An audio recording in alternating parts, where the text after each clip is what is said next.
allegiance to the flag of the United States of America and to the republic for which it stands, one nation, under God, indivisible, with liberty and justice for all. Tina, would you mind giving our opening remarks? Thank you. Father in heaven, we bow our heads before you this evening, grateful for the opportunity we have to meet together as citizens and employees and elected officials of the city of Pleasant Grove. And we're grateful for the opportunity we have to live in this beautiful town. And we ask Thy Spirit to be with us here today, that we will be able to conduct our business in a civil manner, and that we might do things that would be to the benefit of the citizens. And we say this humbly in the name of Jesus Christ. Amen. Now on the agenda, we have our open session. Oh, I'm sorry, we need to approve tonight's agenda. Staff or Scott, is there any changes to the agenda? No changes. Okay. Council, do you have any questions or concerns about the agenda? Okay, I'll look for motion to approve tonight's meeting agenda. Sorry, go ahead. I'll make the motion that we approve tonight's agenda. Okay. I'll second that. Motion by Cindy, second by Diana, all in favor? Aye.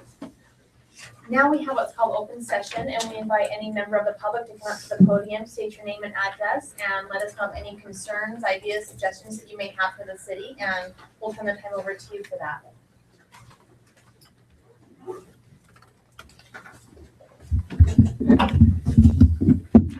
I'm Mark Bezant. I live at 1192 East, 200 South here in beautiful Pleasant Grove, the Strawberry City. I just wanted to register 4 compliments. They said they'd make an exception. You didn't mention, Mayor Templemone, that you could give compliments as part of the open session. We take those. I have 4 compliments to register. The first is in regards to the police department.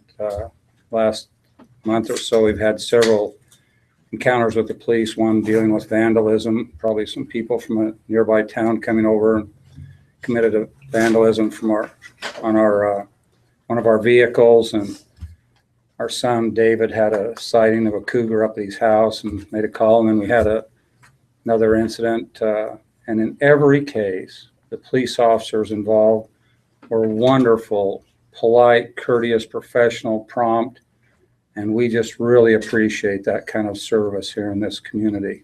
So thank you, Chief Smith and your officers.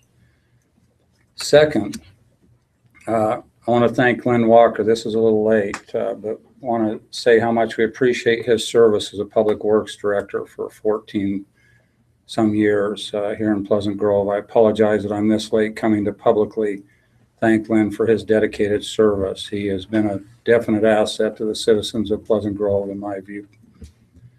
The third is to thank Dean Lundell. Just about a week ago, I learned that Dean was going to be leaving the city of Pleasant Grove as a budget director.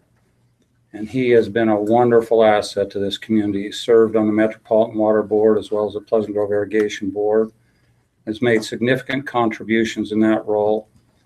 And I was pleased to learn that he served as the president of his association here in the state of Utah, of finance directors. And that's no small compliment to him. I just wanted on record that I certainly, as a citizen, appreciate that kind of service.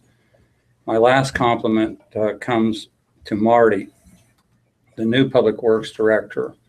We were concerned that as the baton was passed, that there might not be the same spirit of cooperation. One of my direct concerns now with the stewardships that I have is to protect the interest of water in Pleasant Grove, to make sure that the water is kept here in Pleasant Grove. We just had a proposal made to us by Snowbird that wanted to transfer water away from Pleasant Grove to an area that did not serve Pleasant Grove for the purposes of winter skiing. That was just one example. But I just wanted to report that thus far, Marty, I didn't recognize him this evening, by the way, as he came in his tie and whatever, but he has been so cooperative with the irrigation company. He has been so cooperative in the Metropolitan Water Board as he's worked with Dagan. The baton has kind of fallen to he and Dagan in terms of purchasing water rights on behalf of the Metropolitan Water Board that represents directly the interest of Pleasant Grove. But as the vice chairman of that board and also as the president of the Pleasant Grove Irrigation Company, we have a very keen eye to make sure those water rights are kept in Pleasant Grove and that they don't go to people that would live elsewhere and use that water elsewhere. And so those are my 4 compliments this evening. We welcome in the neighborhood. I appreciate the opening remarks of the city attorney, Peterson, in terms of saying how nice it is to live in a lovely community like this. Well, it's nice to welcome her directly into the neighborhood. She lives right behind us. Directly behind you now. Next door neighbors now. Next door neighbors. It used to be that we had to look out our window at the shed. We called it the shed, the cooler and the equipment thing. And now she looks out her window at what we term the shed, which is my home. Compared to her home, it's a shed. And so we're just delighted to have Tina here in the neighborhood, more close there to the old Battle Creek Orchard. So we just wanted to register those compliments, and we appreciate the efforts of all that have been involved. We realize that it was a difficult decision. There were wonderful candidates for the Public Works Director, internal candidates, very good people that have given many, many years. And those are not easy decisions, and we appreciate the service of those who have given those many years of service, and you have to finally get down to make a difficult final choice. But again, just appreciate so much Marty's attitude and cooperating in that regard. And I might just say that, you know, with all this stuff about the roads, people have got to look on this, you know, there's another side of the coin. They complain about the roads, this and this, but I'm pleased to learn that in Pleasant Grove, we have less texting by people driving automobiles than any place else because they can't text and drive on these roads. They're too bumpy, and so they need to look at a positive side of it. Keeps the speed down a little bit too, and helps eliminate some of these people that drive their cheap foreign cars. If they get nice General Motors cars or American-made cars, they'd be all right. Quit complaining so much. Anyway, that's all I have. Thank you. So much.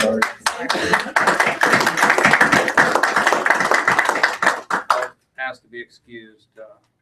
Thanks. Thank you. Yeah, we call the phone hold a traffic calming device here. Okay, anyone else for the open session? If there's no one else, I have a quick comment, a question I had raised to me that I'd like to bring up. I don't know if anybody else, I don't want to, cut anybody else off, but I've had a lot of residents asking me the last few days about the money that we have towards roads that are saved up in the city. I had a conversation with Dan Mondell. I'd heard the number of $900,000 of money that was available in our Class C road funds that could be used on roads that we're not using because we're holding off for bigger projects. And so I thought maybe Dean and Marty could speak to a little bit. Dean told me it was actually more than $1 million that we're actually looking at that's available as Class C road funds that are unexpended that are available. And so I was hoping we could get some thoughts and we could maybe answer some of the questions of the public about what money's available, why it hasn't been spent, what the projects are that are coming up, that kind of thing. It's a 3-year road plan. I've given the best answers I have, but thought we'd get from the experts your thoughts. This is your last That's my effort last, to clarify this question. So I'll just speak briefly. Yeah, there are monies that we receive in Class C road monies that we haven't spent yet. Just so everybody knows, the fact that it's Class C money means that we couldn't ever spend it for anything else. It's not like if it doesn't get spent in a certain year on roads, it won't get spent on roads. It has to be spent on roads. And we have had a balance in there for really several years. I think the whole time I've been here, there's been a balance. So that's an amount that could be spent and could be spent in a variety of ways. I think Marty right now is working on a kind of a plan on how the best way to spend that is over the next few years. I think we talked a lot about this debt payment that's out there that's going to be there for the next 3 years. This could be a way to kind of fill in that gap for the next few years while we do that. Now, as far as which road gets done and which projects gets done, that's more of a public works question. I think Marty's working on that. You might have some better words than I have on that. So actually about a month ago, I asked Dean to send me some updated information on what our current budget is, how much money is available. Over the past few years, we've actually stocked up a little bit of money in anticipation of trying to do some a little bit bigger projects. As you know, we have some funding coming from the general fund, about $200,000. We get this Class C funding that comes in, but a lot of that's dedicated to paying off a bond. So altogether, that funding's not really that much. When you talk about to replace 1 mile of road, we've got 110 miles of road. To replace 1 mile, you're talking about $1.2 million. And that's more than we have in our total budget. And if you got 110 miles of road, that means we'll get to your road in about 110 years. We'll get everybody's road replaced. And so it's really not that I guess, that far out looking. We can do a lot of things with the existing roads, but it's going to take a little bit of time and effort to build up. And so what John Goodman has done over the past few years is stockpiled a little bit of that money. So right now, I believe there's probably in the range of $1.5 million or so in that fund that we're going to be looking at with this 3-year plan that we're looking to kind of put a draft out in the middle of October. That'll show how much funding we have available, what we're anticipating to spend. And another key thing that I feel is key for us is to try to determine how to best utilize that funding and then use it kind of across the board. We can't focus all of our funding on the bad roads.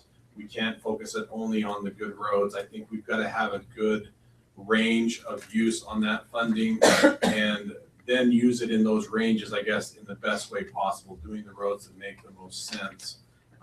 There's going to be some criteria that as we go further along, as we come out with that draft study, it's going to make some recommendations as far as how we came up with the criteria for making those selections. And money and best use of money is going to be the top criteria. We need to best utilize that funding that we have available. But we also need to understand that there has to be money available for emergency situations, for things that we don't foresee. For example, we met with the developer last week. We have, if we went and put in $10,000 of money, we can complete the whole road cross section of reconstructing rather than just doing half with reconstruction with the development. And so we want to have a little bit of money to be able to make those decisions that are the best use of the funding, getting the right project done when we can. And so also as we get more and more funding, we're not going to spend every dollar every year. We're going to use it the best way we can. Sometimes we might get several $1 million in that fund, but that's because we have plans to use it in future years on road projects. And if we don't build up, we'll never be able to get the projects done. So right now, I think we're in a good position to really get this started with where we're at. We have a lot of work to do. We need to talk about how to get adequate funding for the roads still, but right now I think we're in a good position to talk about exactly how we're going to use the funding we have available over the next 3 years, and then that'll be a rolling plan that we're updating every year. And it'll be a great thing, I think, for everybody to kind of see how that's going to roll out. So. And is that kind of helping as far as a pay-as-you-go system instead of, and to avoid road bonding and more of a pay-as-you-go for some of these projects?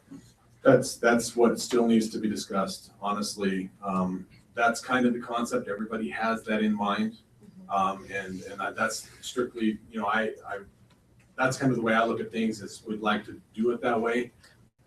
However, that may not always be the best way to utilize our funding. So I would say right now, I think we're looking at kind of going that direction and how to do that. But, if we're going to have a road that fails and it's costing us 3 times as much now because we don't fund that, doesn't make sense to borrow. I'm not saying take all of the money, but maybe a portion of that and look at whether or not bonding makes sense. But the idea right now is we're going to move forward with using the money that we have coming in. And then we'll kind of look at that as we look at our future road outlook of how we really address concerns. Thanks, Marty. Yeah, I think the instinct that I hear expressed from the public sometimes is that we shouldn't have a 7-figure stockpile of money that we could be spending if there's good opportunities to use it. So it's good to hear the plans and hear about mid-October for a 3-year plan. We'll be looking forward to it. Thanks. Any other questions or concerns or suggestions for the open session? Or compliments. Or compliments? Yeah, Mike set a nice precedent there, didn't he? Yes, thank you so much. Okay, we'll go ahead and close the open session and bring it back here to the council to approve the consent agenda items. These are items that have been discussed beforehand, are non-controversial, and do not require further discussion. And we have several council meeting minutes that Kathy has sent out for approval, and the final payment of a sanitary sewer project from Condi Construction. So can I get a motion for the consent agenda items? Mayor, I'll make a motion to approve the consent items. Motion by Eric, Second. second by Cindy, all in favor? Aye. Okay, we're on to agenda item 7, and this is board, commission, committee appointments. Do we have any, Scott? None? None tonight, okay. But we do have a presentation, item 8A, for introduction of new employees, and will that be Yeah, so we'll have each department head kind of handle step up, okay? like.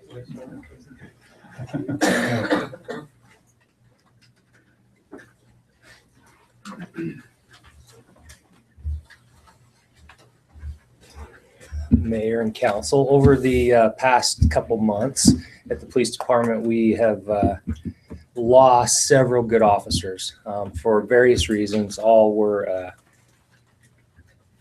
I think, just good choices in their lives. They just, decided that police work wasn't right for them anymore with everything going on, and they've moved on to take up other careers. But it left us in kind of a little bit of a pinch, having so many officers leave at one time. So we have 4 officers, not Dane, he's an old, but yeah, one of them didn't show up and he's still on probation. So maybe I only have 3 officers.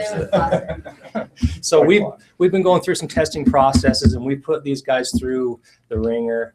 And we feel like that we have 4 very good officers to bring to Pleasant Grove that are going to fit in with the team, that are going to provide the high level of service that we require from our officers. And they're all new. They're all just fairly recent out of the academy. Some of them were working for AP&P, and I'll get it all messed up. If you want to ask some questions, you can.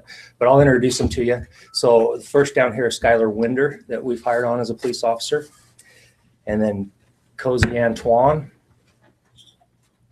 and Paul Rogerson, and then Bryce Atkin is not here. He's the one we'll have to reconsider. So, you guys want to drill him, or Yeah, you good? so tell us a little bit about yourself. I'm from Orem, born in Orem, worked in New Mexico. This was strike and strike, keep going. But I came to the right place. Absolutely, that's what we want to hear. It's been the best. And do you have kids or family or Single, not married, no Okay. kids. noted?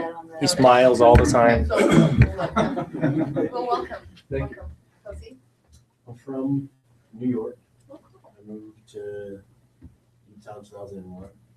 I don't know if I want to say that. That's okay. You don't have to. I was proud of it before. I grew up in Orem. I went to Mountain View High School. And I went to UVSC at the time. I am not married yet, but I do have them. I have a daughter, 10 years old, and a son, who's Great. Awesome. Welcome. and I love my time here. Good. We're lucky to have you guys. Paul Rogerson. I grew up in Sandy. My wife and I are the grandparents of 2-year-old twins, Wow. and boy and girl. We live in Saratoga Springs, and I was more than happy to be part of the team here. Great. And how long have you each worked so far for the city? About 3 months. 3 months? I'm not gonna have. Well, welcome. We're excited to have you, and thank you for choosing Pleasant Grove. So.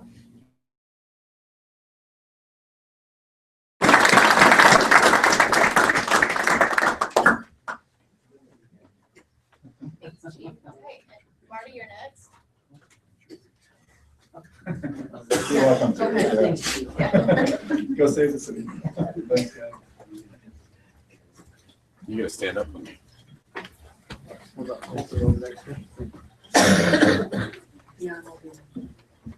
Come on. Or is he? He's with Parks, he's with Dion, so we'll let Dion, sorry. Dylan Dinehurst, Dinehart. Yeah. Still getting the name here, but we got the Dylan right, so that's important. So Dylan has been working in our streets department at Public Works, mainly with Robbie Clayton, if you know Robbie. So far, kind of working with storm drain and cleaning those things out. All I've heard was great things so far in the whole week and a half-ish or so. And we're really happy to have him here. He's replacing Colton Giles that used to be on with Public Works, and so he's kind of filling in that role there in our stormwater and streets department. And so you can ask him any question you want, if he's enjoyed it or not. Or Okay, Dylan, come up to Mike. Well, first, I'm not replacing Colton because Colton can't be replaced. I'm just taking his spot. But I'm from Pleasant Grove. Boom. KG High. Went to Pleasant Grove High School, Class of. 2008. Okay, boom. Um, 2008 and 97, but still, five is still the same. Probably Yeah, the best so- soccer player you will ever see Oh, in your really? life. Looking at him right now. Oh, really? Cool. I wouldn't say that, but thanks. I appreciate it. And you're still, you grew up here, but you're still living here right now, and Yeah, I'm a stay-at-home son. I'm really good at it. Live with my parents. okay. They're pretty awesome people too. Okay. I love God. I love this country, and I love to have fun. So Awesome. Well, we're glad you're here, and thank you. He's also Thank you. bilingual, speaks Spanish beautifully. I do speak Spanish. Cool. Thanks.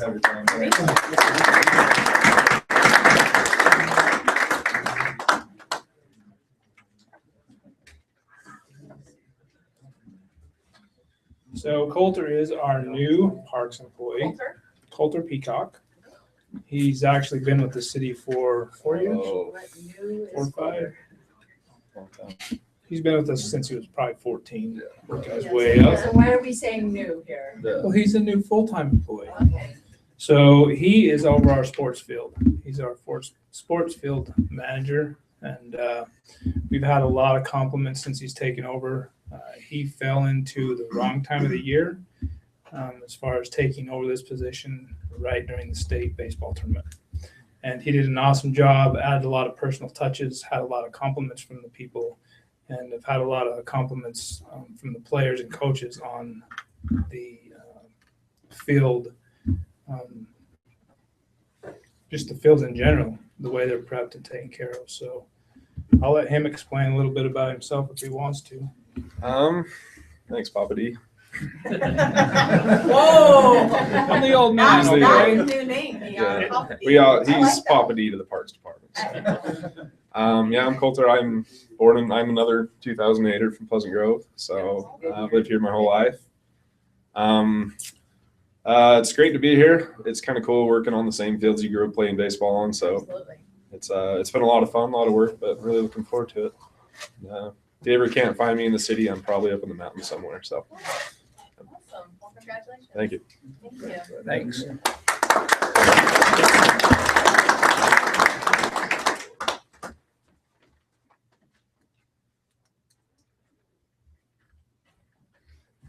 So I have two to introduce to you today. We'll start with James Dixon. James, come on up. James is our new economic development specialist and will also be the chamber president. And I don't think you want to hear from me. Be happy to answer any questions you might have for me. What class were you and where did you go? Rancho High School, 1980, Las Vegas, Nevada. Actually, technically North Las Vegas, Nevada. So I'm a Ram. But other than that, no, I was born and raised in Las Vegas, but we've been in Utah now for 25 years. My wife and I have raised our children here in Lehigh. And I served on the Lehigh City Council for 12 years. Bless you. Yes. And you got some things right there. The economic growth is Some good things happening over there, sure. Yeah, but not that can't happen here, of course. And that's what I hope is that I can contribute to that. Good answer. Yeah, we're lucky to have you. Thank you so much. Thank you. We're very lucky to have James. We're also very lucky to have Francesco Loli, who will be kind of public information and help make our social media outreach communications quite a bit better. So he's got great experience. Yeah, tell us a little bit about yourself. In the top. Hello, my name is Francesco Lodi. I live in Pleasant Grove. My wife and I live at Cambria. And this is the second time that I've been here in Pleasant Grove. I like this place. It's very quiet, it's really nice. I think it's very traditional. And I didn't go to PG, but my wife did. So 2008. So she, Wow. Okay. yeah. And so I'm from Peru, and I went to different countries. I went to Chile, Brazil. I speak Spanish, I speak Portuguese, and some Italian too. And so I'm happy to be here. I went to BYU for my PR degree, and I'm doing right now my MBA at Western Governors University. I'm happy to be here. Thank you. Welcome. Thank you. We're excited to have you.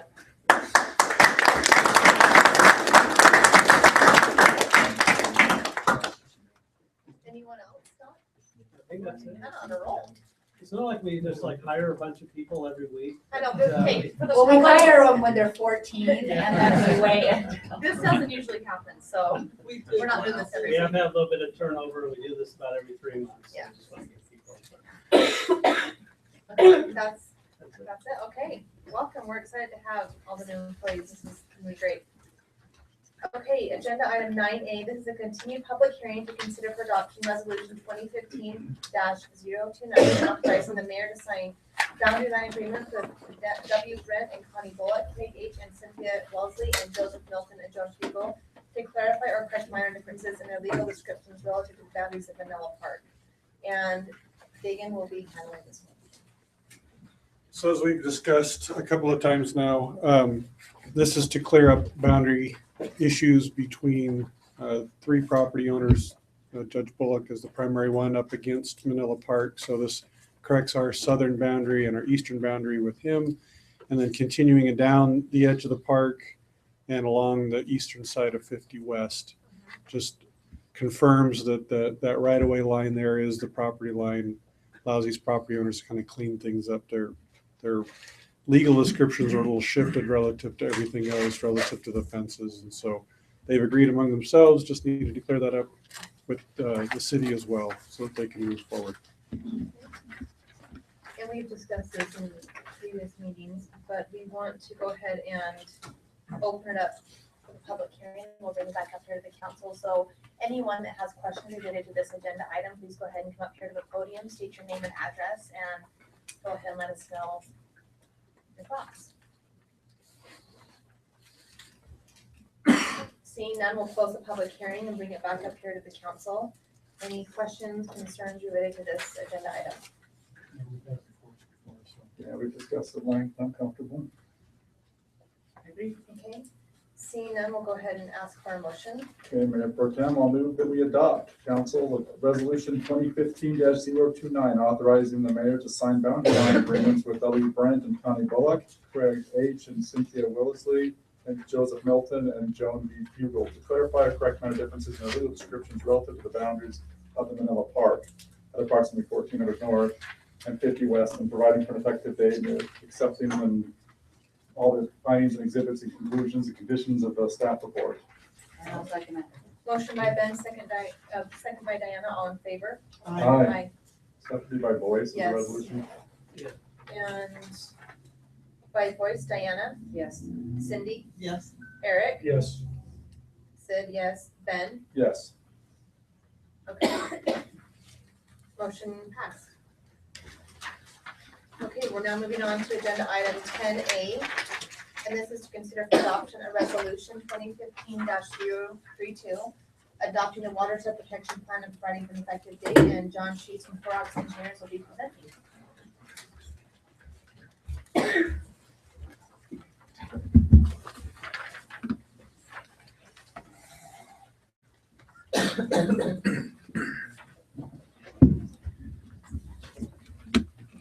I'm back again.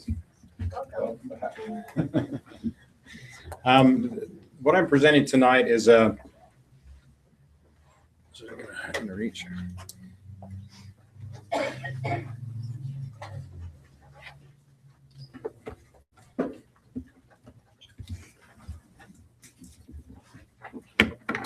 This is a watershed protection plan that I've developed pursuant to an agreement that the Pleasant Grove City has made with Metropolitan Water District of Salt Lake and Sandy, and also Jordan Valley Water Conservancy District. If you remember several years ago, the Provo River Water Users Association came in and they wanted to pipe the Murdoch Canal. And that traditionally, throughout the history of Pleasant Grove City, has been an overflow for high spring snowmelt that came out of the two canyons. That was the place that it went to and discharged, so it didn't go down and flood everybody else out. And we were very, very concerned at that point when they decided to pipe the canal, because we didn't have a discharge point for those high spring snowmelt events. So in 2011, if you remember, we went through a process, 2010 and 11, of negotiations with the Metro. We purchased some large black pipe and fused them all together, and we had a line of pipe up Grove Creek Drive, and we ran floodwaters down that pipe that year instead of running it down the street. And later on that fall, we were able to construct those facilities that put water that can put water into the Murdoch Canal, now the Murdoch Aqueduct, from the two canyons. And now we have facilities to pipe that water down to the Murdoch Aqueduct, the Provo River Aqueduct, up Grove Creek Drive and up Battle Creek Drive. Now, part of the agreement that we entered into with the Metro and the Jordan Valley District was to develop a watershed protection plan. Now, before I go into that real quick, one of the reasons that we wanted to do this and enter into this agreement is the alternative was to create a facility to take those snowmelt events all the way to Utah Lake. And that was an additional probably $20 million to do that, above and beyond the money that we spent putting those pipes in where we have. And so we understood that it was quite an expense to go to the Utah Lake. And so we went through the process to get agreements, and there were certain conditions that we agreed to in order to do that. One was to develop a watershed protection plan. The city has already drinking water source protection plans. There are plans put together where we identify our drinking water sources, and these are the potential contamination sources that are there. This is how we're going to protect them. We have plans in place already. A watershed protection plan is a very similar plan. It has to do with surface water sources. All of your existing drinking water source protection reports have to do with groundwater sources. So the water that goes in the Murdoch Aqueduct or the Provo River Aqueduct is a surface water treated for drinking water in the Salt Lake Valley. So they have to have a watershed protection plan. And so basically this meets the same kind of purpose as our existing drinking water source protection plans, but it helps protect the watersheds up in the mountain from contamination that could affect drinking water supplies up in Salt Lake Valley. And we committed to do this, to develop these plans and implement them so that we can discharge water into the Provo Reservoir Aqueduct. I just wanted to mention that these commitments, these things that we've promised to do, number one, a lot of that area is already covered on our groundwater drinking water source protection. So it's valuable for us to protect that as well. And in other ways, it benefits the city, just helps protect the resource that's up on the mountain from contamination, which would adversely affect us. So I think it's all in all a good thing. In those two plans, there are certain commitments that I have recommended be made. And I'll show a table out of the reports. And if you've reviewed your reports, you've seen this table. There's 6 items that we said that we would do. Number one, we would remove the pit toilet that's up at Battle Creek, Kiwanis Park.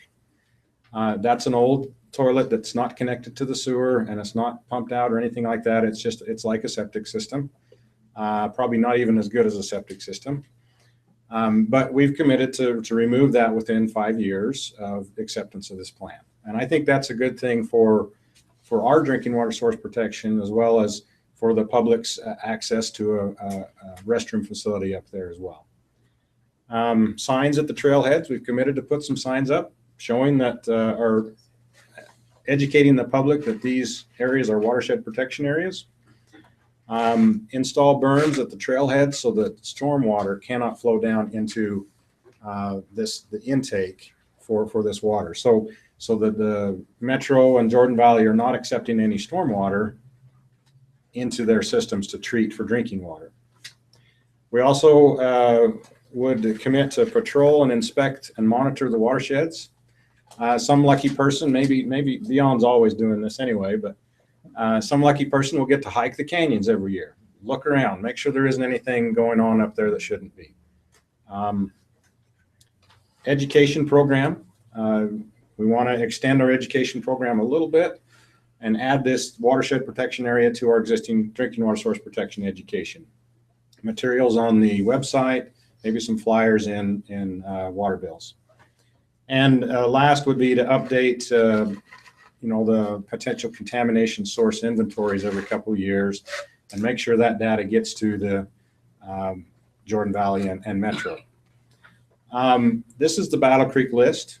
The Grove Creek list is very similar. The only difference is number one, they don't have a pit toilet up at Grove Creek. We've got it's a vault toilet that's a sealed vault that has to get out and pumped every year. And so our commitment there is to monitor that and make sure that it stays clean, it doesn't overflow, and that kind of thing.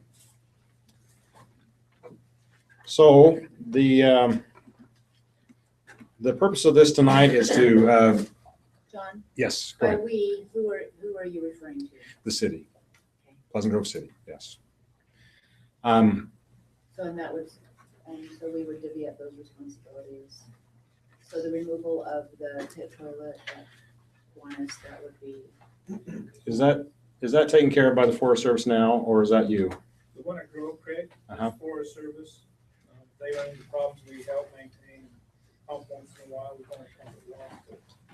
That's the way I've understood it, is that it's the Forest Service facility, they maintain it. We will monitor and make sure that it happens and stays clean. Battle Creek will remove that one. So And the because- responsibilities will divvy out among staff to make sure they get this. And so is there anything special that needs to happen if you're removing something in a groundwater area, like maintaining hazmat and, You volunteering to, I don't know if we know the logistics of that just yet. No, we don't, but I'm assuming that the waste removal folks have certain criteria they're supposed to follow whenever they do this. They just can't let everything spill all over. So is there a reason that it's 5 years? That was just to give us time. We have a plan that we've started and it was supposed to be part of the micro hydro project. Go ahead and put a restroom up there and connect it to the sewer. Funding wise, we're trying to work on funding to make that happen. So there is plans in place. The 5 years is just to give us time to get it done. You already do testing of the surface water anyway, right? That's correct. We're already meeting these standards, correct? That's correct. Part of the original agreement with the two entities was to do monthly and weekly testing on the surface water. And we've been doing that for about 3 years now, and all of the criteria has been just fine. The base criteria is this: if we have to meet or exceed the Provo River water quality. And as you're well aware, there's a lot of users and a lot of people that discharge to the Provo River up in Heber Valley. And so we didn't feel like that was a hard goal to meet, given our isolated nature here and the limited things that are up in the canyon. So yes, and we've been doing that testing and everything's been great. so is that Mark Atwood, who is our guy that tests that?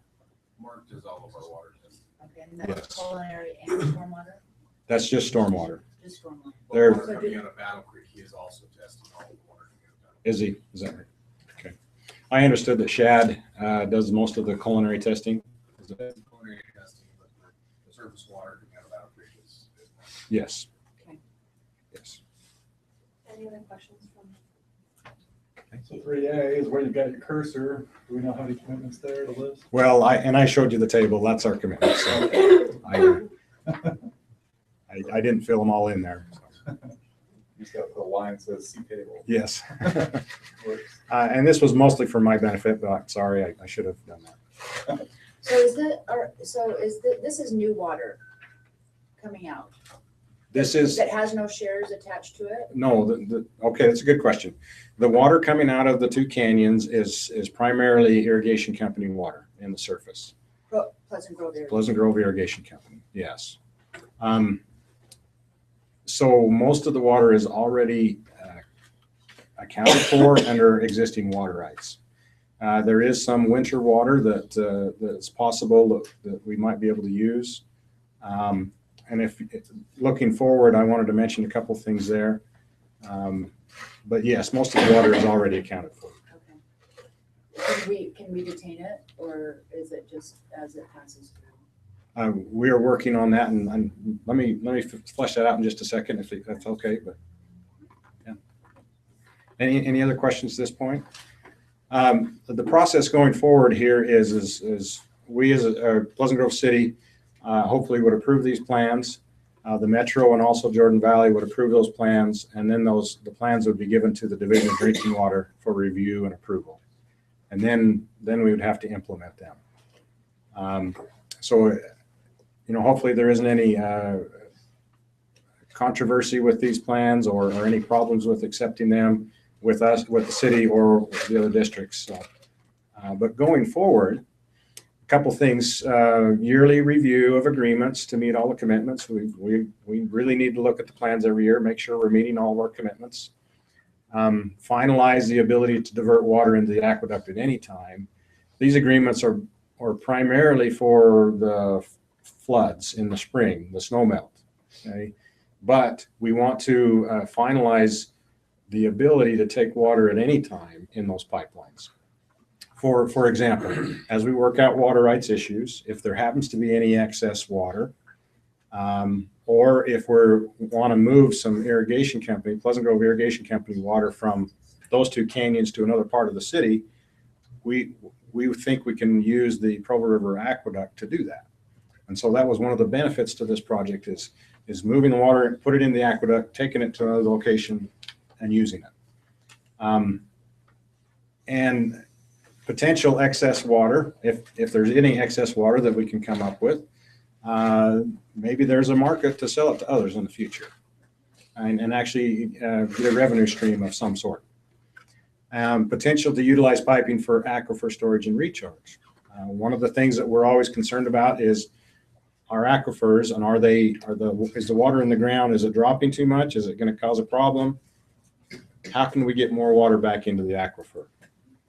And we might be able to run water backwards up those pipelines, with a little bit of pumping, not a whole lot. We might be able to run winter water out of Provo River, take some of our water that we may have saved that year, run it backwards, dump it in the basins at the base of the canyon and the mountain, and soak it in the ground. And so that will help our local water supplies. And we are working and always planning on water rights. What do we need to do water rights wise to make that happen? And we're taking steps down that path to make sure that it's all legal and available for us. Okay. So I've got a random question for you, John. This is kind of the legal bind thinking, but you talked about the yearly review to make sure we're keeping all our commitments. What happens if we're not? I mean, that's obviously not the ideal, but we find out in a yearly review that we haven't kept one of our commitments. We've made these commitments by resolution. Now we're out of compliance. Very good question. We don't want to be out of compliance. My feel is that if we're out of minor compliance, then we can return and get back in compliance, and there's no issue. But I should remind everyone, the agreements that we made with the two districts, they include a clause that if any time the two districts want to or feel like they need to protect public health and safety, they can say, you've got 20 years and you've got to be out of the pipe. You've got 20 years to get your facility to the lake. And so that is right in the agreement. That is something we didn't want, but didn't feel like we had the ability to stop that. And so, yes, they do have the ability to cut it off. In 20 years' time, which gives us some room at least to Yes. alternative. Yes. Obviously, you're always going to have to work together. If you're not meeting our commitments, they're going to want to meet with us and make sure that we do, and we want to cooperate and do everything we can to meet those. Any questions up to this point? El Nino ready. You bet. Bring it on. Bring it on. You bet. I'm anxious to see them actually work, so I want some floods. Yeah, I remember it overflowing that detention basin at the top. That was fun. I know it wasn't fun for the public works people, but it was fun for us as residents. Okay. Anything else? Anything else for John? Thanks, John. Yeah, you bet. I'm not going to after this. Like you usually. I'm sorry to make you cry. There wasn't gloom and doom this time. Okay, I'll go ahead and look for a motion to approve resolution 2015-032, adopting the watershed protection plan as Friday for an effective date. So, Mayor Pro Tem, Are you all right with that? Yeah, go for it. I move that we adopt resolution 2015-032, adopting the watershed protection plan and providing for effective date. Motion by Diana, Second. second by Eric. By voice, Diana, Yes. Cindy, Yeah. Eric. Yes. Did I say my name? I just feel embarrassed by my name, but are you not? Say your name. Okay, There are so two yes. people.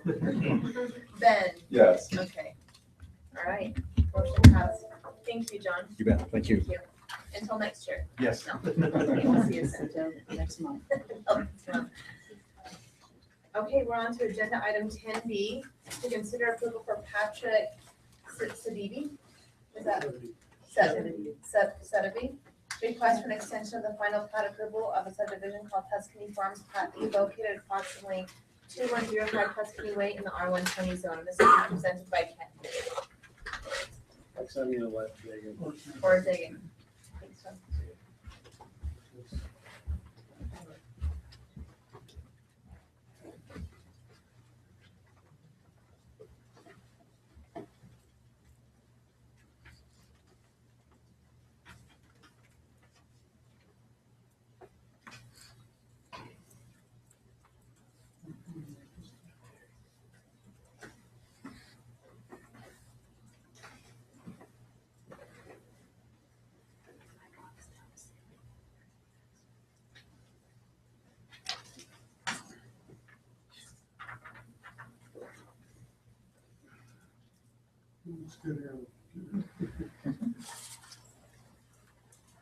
Dagan, you're an engineer, right?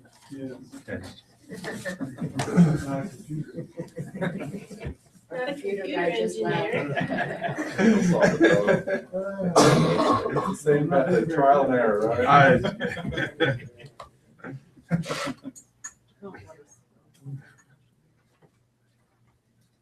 Well, I don't know what's up with it.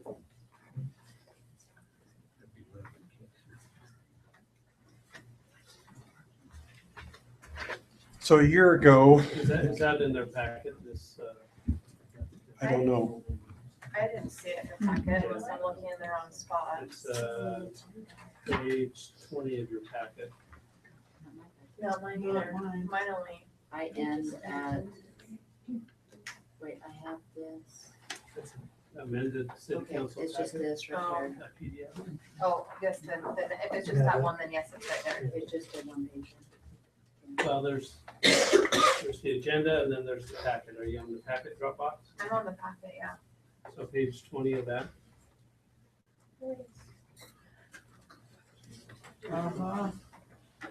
We got, never mind. Okay. I can't run Windows. Okay, this is up in the Tuscany Farms subdivision. See if I can remember this correctly. So Chevity's own this home here, their neighbors here. Previously or currently, the lot line goes through here, and the intention is just to swap some of the backyard. So this was approved. I'll let them explain where they're at. They've just had a number of personal reasons. They have not gotten this recorded. They still have some process to go through with their mortgage companies to handle everything. So they're here just in the process. We allow for a year. They need to extend, and I'll let them explain what amount of time they need for that. Okay, yeah, go ahead.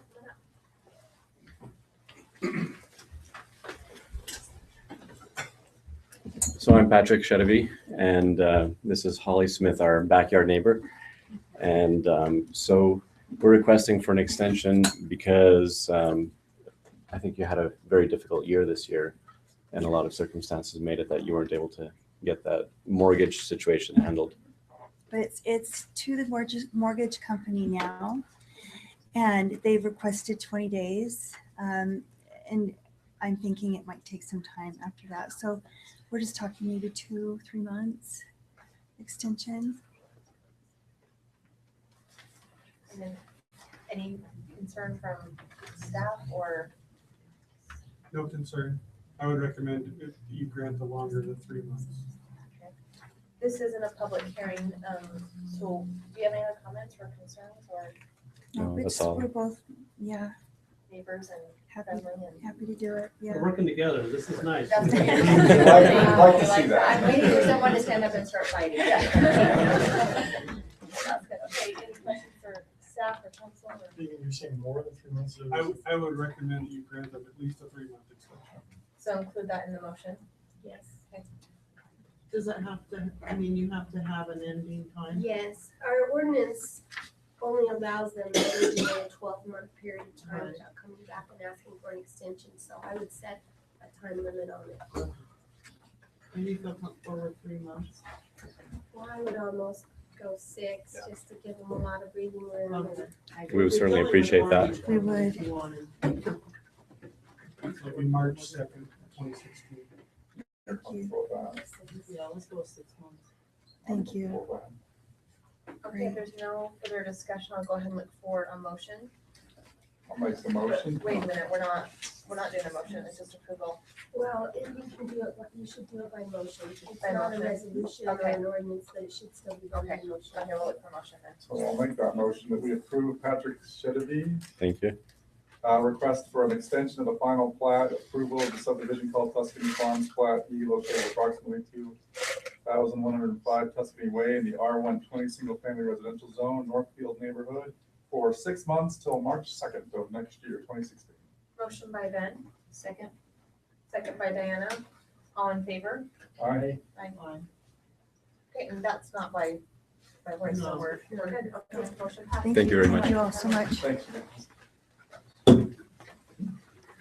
Okay, we're on to agenda item 10C. This is to adopt the ordinance 2015-024 and the new 2015 city council yearly schedule by canceling to the schedule meeting dates for the remainder of the year prior to the effective date. Scott, kind of give a little bit of a history as to, Why? yeah. Yes. This is driven by me, hoping that we could do some of this, but every year we set up our council agenda for the year, and the council adopts that at the beginning of the year. When we do that, we don't necessarily know what's coming down the road, and sometimes we have a need to cancel a meeting or to add a meeting. And when we do that, we do it by appropriate notice. Probably about a month or so ago, 2 months ago, I was talking with the mayor. We meet every week as the elected officials and the appointed staff. And I said, it'd be nice if maybe we could cut back to 3 meetings a month instead of 4 or every week. If we do have a 5-week, a 5 Tuesday month, that we'd still meet 4 times, but in essence, eliminating 1 meeting a month. And the mayor said, I'm good with that. For staff, we get a little bit of a breather because when we are cranking this out every week, sometimes, we just be like, oh, tonight have a meeting. Sometimes it would be kind of nice. So that's what was driving it anyway. And so the mayor said, we'll put a schedule together for the rest of the year and take a look at kind of where we're at and what you recommended, what meetings that we could cancel. So what you have in front of you here is that we would cancel our meeting September 8th. And the reason behind that is it's the day after Labor Day. And so for us to come off of vacation as staff to not have a meeting that day when we get back would be appreciated. And that's the same with October 13th. October 12th is Columbus Day, and we have that day off. And so those were the reason we chose those 2 dates. November 4th is the day after the general election. And in the past, the general election is always on a Tuesday. A lot of times we've just scheduled to have the council meeting the next day on Wednesday. There have been times we've canceled that meeting. And so we're just recommending that we follow through on that and cancel that November 4th meeting. We would meet on the 10th and the 17th of November. The 24th is the Tuesday before Thanksgiving break. So we were recommended. And that one, when we adopted our yearly schedule, was already not scheduled. So you don't see it on here because that one's already been eliminated. And then in December, generally we've met the 1st and 2nd Tuesdays in December, and then we've taken the rest of the month off. And so our schedule we adopted in January didn't reflect that. And so we're recommending that we eliminate the 15th and the 29th meetings. Now, when we've done that in the past, there has been a couple times we've had an issue we've needed to deal with. And so we'll just, if we reach December 15th and we need to have a meeting, we'll just schedule a meeting. So, this is just informing the public this is where we're at today. If we need to juggle some of these and reinstate some of them, depending on what's out there, we can always do that. And then just a reminder, September 22nd will be a joint meeting with the Planning Commission. So This would be kind of a good test run to see how this works from now until the end of the year. yeah, and that's what I was kind of proposing to the mayor is let's test this out, and then if we feel comfortable with that, when we adopt our schedule for next year, then maybe we just have 3 meetings a month. So we are unusual that we're one of the only cities who does meet weekly. Yes, we I know are. most cities meet every week. And I like the idea of quality over quantity and giving you a little bit of breathing time to be able to compile what you need to, especially for the bigger agenda items. Sure. So I think it'll be a good test run, in my opinion, to see if that's something our city can do. So that's what we're recommending as staff, if the council's okay with that. So this isn't a public hearing, so we'll bring it up here to the council for any questions or comments. Discussion? Less meetings. As long as the ones that are left don't go till midnight, right? Oh, there you go. And I did have that thought. That's always the danger, and that's why we want to do the test run. If we feel like we can't get all the business done in the 3 meetings, then we can change that back in January. That's, that was only my concern. I don't want to hinder anybody that's coming forward to the city and for some timing reason, for a development or personal reasons or whatever, there seems to be a need for us to have them more or and on the nights that we canceled. I think we need to be sensitive to what's coming forward. And if needs be, we need to have the meetings. Yeah, and we've done that in the past, and that's not a problem. Because sometimes planning issues, a lot of times there are timing with public hearings and people that need to get a project started and they need these approvals. So if that's the case, we'll put the meeting back in. But if that's not the case, then we'll just continue. Anybody in the public or in development issue or any public person that has to wait and doesn't meet their time. Yep, we agree. Do we know yet what the scheduled date will be for our next year multi-day planning and budgeting meeting? No, I haven't. We generally have done it the last Friday and Saturday in January. I think last year we did I think there was 5 Fridays and Saturdays in January last year. We did it on the 4th one. And all I need to do is send out an email with the dates to the council and use that doodle website that allows everybody to say, okay, here's what is good for my schedule. So I'll put that on my list and we'll get something out here in the next week or two. So we can get that date on our schedule so we don't schedule over it. I was just thinking it might be a good time to evaluate how this pilot effort goes. Absolutely. Figure out what we want to do for 2016. Thanks. I'm comfortable with this proposal. The mayor's comfortable with it. He's not here, but really. No, well, I mean, yeah, I don't like speaking for people when they're not here, but from my perspective on our conversation, he was okay with this. And I mean, that's where I started. We discussed this last week too. We've discussed this a couple times in concept. This is the actual product now. Well, and just because we approve it right now, and we find out in 2 times that's not working out, then we just redo. Yeah, it's an easy thing to fix. Or just emergency meetings every week. Sure, let's do it. Let's meet on We're not Thursday doing too. emergency meeting. Okay, I'll go ahead and look for a motion. I'll make a motion to adopt ordinance 2015-34, amending the 2015 city council yearly schedule by canceling the frequency of the scheduled meeting dates for the remainder of the year. And providing for dates. Motion by Eric, second by Ben, by Joyce, Diana, Yes. Cindy, Yes. Eric, Yes. Sid, yes, Ben. Yes. Okay. And that has been approved.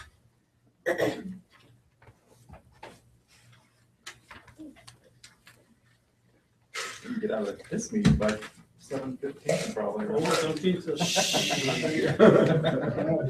Oh, I have so much to talk about. Okay, discussion item for the September 8th city council meeting, and with that's one of the meetings that has been proposed to be canceled. Yeah, so September 8th will be canceled, and September 15th, we have two items right now we know of. Okay. One will be the discussion on drones, Okay. and Tina's doing some research on, what the legalities are there. And then the other item is the two families that are requesting a boundary adjustment in Cedar Hills. We'll Okay. address that. Tina, can we also add the leash law update to that? Would that be okay? Would that give you enough time? Okay. Okay, and so move on to agenda item 13, neighborhood staff business Libby. Dagan? Ken? David? This Thursday is the chamber luncheon, so if any of you are interested in going, the email will send that information to James. Okay, perfect. It's also the final promenade, is that right? And this Thursday is the final promenade. And it's a singing competition? Not a singing competition. I thought it was. It was performance? Yeah, originally there was going to be a singing competition, but there was a lack of interest this year and lack of contestants that registered, so makes it just be a performance. By Now like, it's a karaoke contest. I thought it was more like Not a- open mic, not open mic. If you haven't been contacted that you're a performer. okay, the phone's not ringing, so I'll take it in. Should be a great night, though. Come to the last one. Awesome. Dion? Nothing. Or should I say Papa D? Somebody with gray hair, old. Marty? Chief Thomas? Yeah, just one quick item. The west is burning down. Washington, Idaho, we've got major fires all over the place. They, a week or so ago, called for help down here in Utah County. They scrambled. They were making phone calls trying to look for firefighters that could go up there and help in Washington State. We have several firefighters deployed from different departments in the county. Today, we got a request for an EMS team and an ambulance to go to Idaho. That's kind of up in the panhandle a little bit. And so we're sending two guys up there for a 16-day deployment. Who's going up there?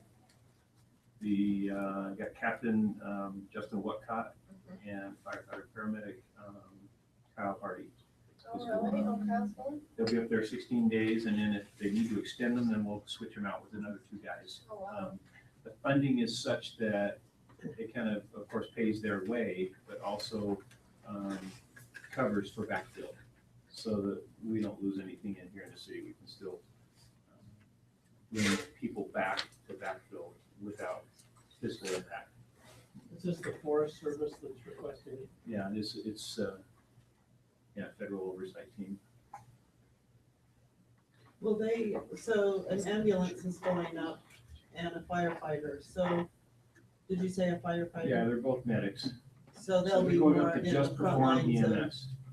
Large fires like that require them to have EMS on site. Right, And so they'll go up just to do emergency medical. okay. So none of our equipment is going, No, one ambulance. one ambulance. We're sending one ambulance up with them. So they'll go up there and then they'll be there to respond to whatever emergencies they have, everything from headache to, a fairly serious injury. And we've deployed like this before. Yeah. But this is the first time this year. It's kind of been a long, dry summer, so right now. And now So the when wind's did they coming, so leave? it should be- Pardon me? When did they leave? They left today at 4. Okay, Oh, really? They've got to be there by noon tomorrow. okay. And so, and can you just say again, how will that, so bringing down an ambulance, how does that affect? It won't be down an ambulance, that's our reserve ambulance. Oh, We okay, have 2 frontline ambulances, and then that is our backup ambulance, and they'll take that one. okay. Awesome, okay. Do they volunteer for that, or do you assign people out? It has a potential to really be kind of a moneymaker for us, because of the amount of money that they pay for our personnel and our equipment, and so it's not uncommon for a fire department to do that, and we just kind of opted in there. Our guys are kind of known as the EMS guys, and being that all of our ambulances are 4-wheel drive, then it's highly desirable by the Forest Service. And as I got the deployment issue, or the deployment orders today, it was interesting to look down how many times they tried to hit. Tried here, couldn't, finally ends up with Pleasant Grove.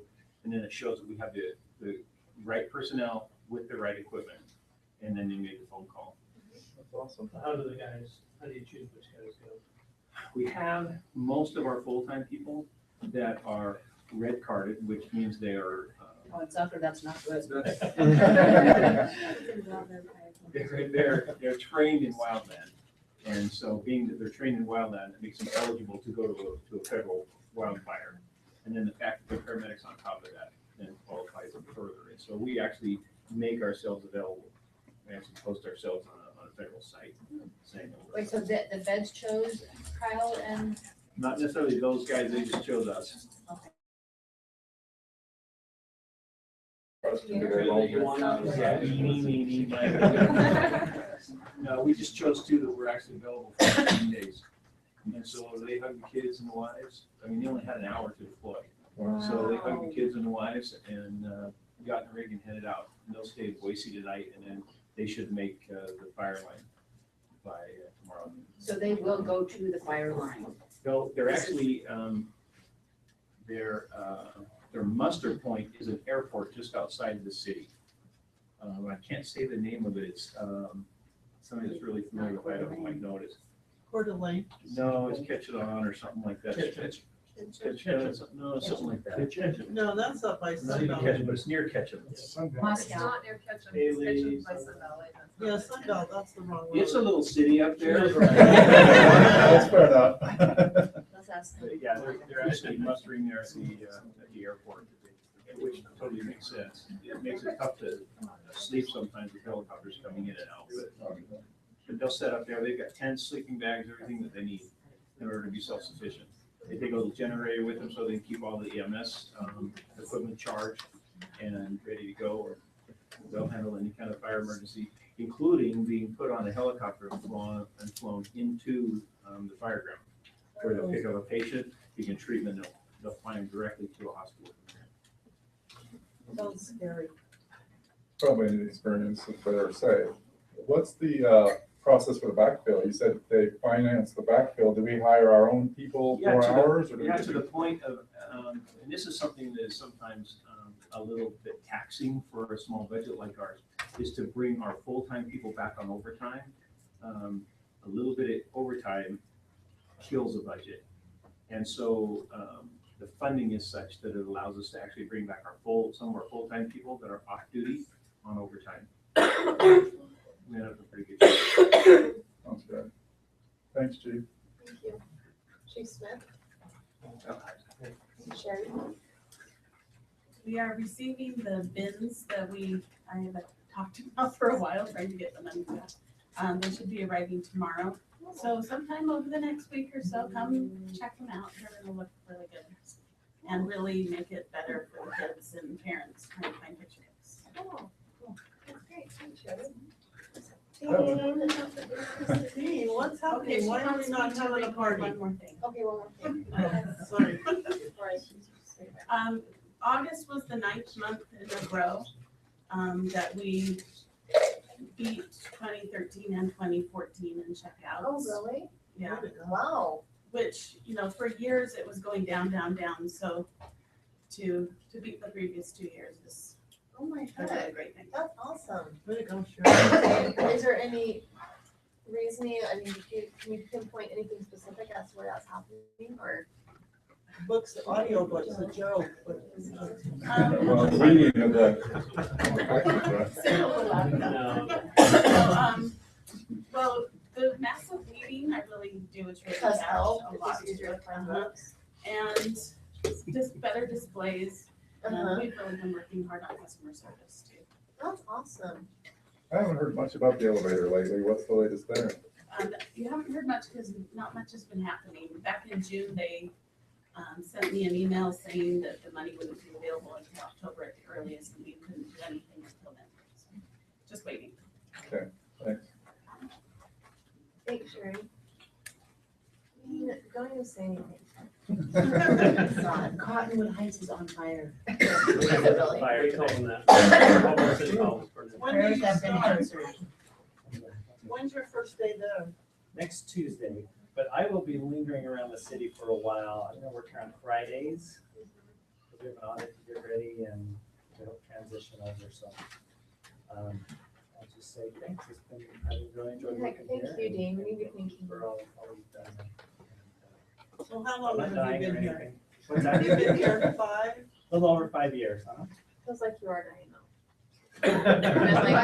To us, you are dead. Yeah, you are dead. So Dean, thank you so much. Oh my heck, you've done more than you know, so thank you. I really, really appreciate everything that you've done for the city. Had a huge job and at times thankless, but we really, really appreciate you. So, and I know where you live, so I will be coming by. So. We know your children. So, thank you. And we'll see you tomorrow. Scott? So to follow up on that, we are going to retain Dean on a part-time basis. Our search for a new finance director, that application process closes on September 9th, which is Wednesday of next week. And going through that process and bringing somebody on, we're still probably 2 months away from having somebody in this position. So we appreciate Dean coming in on Fridays. We're just going to pay him on a part-time basis to help in that transition, make sure that the major things are audit for one is getting done.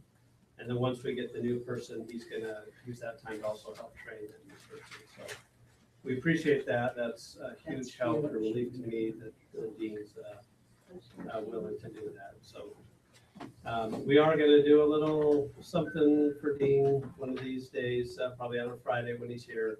We'll have a little potluck dinner or something, invite the employees and elected officials. And he's not retiring, so we're not giving him the Lynn Walker treatment, you know. We're gonna, but we want to do something to take care of that. Okay.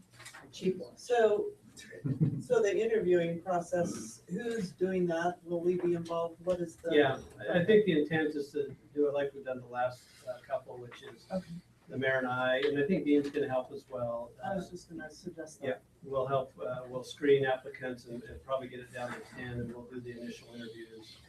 Probably get it to, I think for Public Works, we got down to 3 or 4, and then get them in front of the city council. So in my discussions with the mayor, that's, I think, the same model. So I think once the applications close, I'll have a little better idea of how many applicants, and I can put a timeline to that, so everybody knows kind of what to expect as far as filling this. On a more important note, not that these are important, but BYU at Nebraska is Saturday 1:30. Here, I guess? It's in Lincoln, it's in Oh, Nebraska. okay. And you're not going? Now I'm going to the UCLA. Yeah, Jubilee's coming right up. Yeah, the Jubilee's also. In order of importance. Yeah. We're only turning 165. Tina, welcome back. Is this your first meeting back? Yes. Dang, you Tell don't us be gone about that the long trip in a again. nutshell. It was a whirlwind trip. Rome is gorgeous, fantastic. Pompeii, Athens. Worth it. The Mediterranean. Mediterranean, yeah, still there. Still beautiful. Create a little Western Still civilization. warm. Oh, welcome back. I'm glad that you're back. We are glad that you are back. Yes, we are. Dagan, you didn't have anything? Okay, Kathy? Eric? Just thank you, Dean. Eric? Yes, I do have a couple of things. First of all, I would like to investigate the possibility of hiring another engineer. So, That is in process of being studied with Marty and Dagan. It's because of other things that asked Marty to put on the project. A little bit down there, but absolutely. We feel there's a way to bring on another staff member that would save us with the contract engineering and Yes. actually save us money. I think, you know, when you look at the total of what we are paying out, I think that it would be worth. We think so. We just need to make sure that the responsibilities of the new person, we can ensure that the dollar for dollar savings will be there. And that's what we have to figure out. And just on a fun note, I was in a situation where I was able to talk with 3 really big developers, and they each mentioned how, you know, they've gone years and years and not heard Pleasant Grove. You know, we've not been top of mind, and we are being discussed. Yeah, absolutely. It's kind of fun. We'll just dangle the carrot. one Yeah. day. Oh, I do. These You're are not all. gonna announce a $200 million project No. now? Actually, give me another couple. Okay, we'll weeks. give you. No, these are all on purpose and with, anyway, some good little storms are happening. Nope. I think I'm good. Gotta get out of here by 7:15. We did it. I'm just saying, is it coincidence? I don't think so. Not getting any argument with staff. I'll go ahead and make the motion that we asked for someone to, I'm not gonna make a motion, but we asked for a motion to adjourn. Oh, I'm sorry, signing up that, anything, calendar, we went over that, okay. Wait, motion by Eric to adjourn, Yes. second by I'm Diana. just really confused as to how fast we're doing this. I'm looking through. All in favor? All in favor, aye.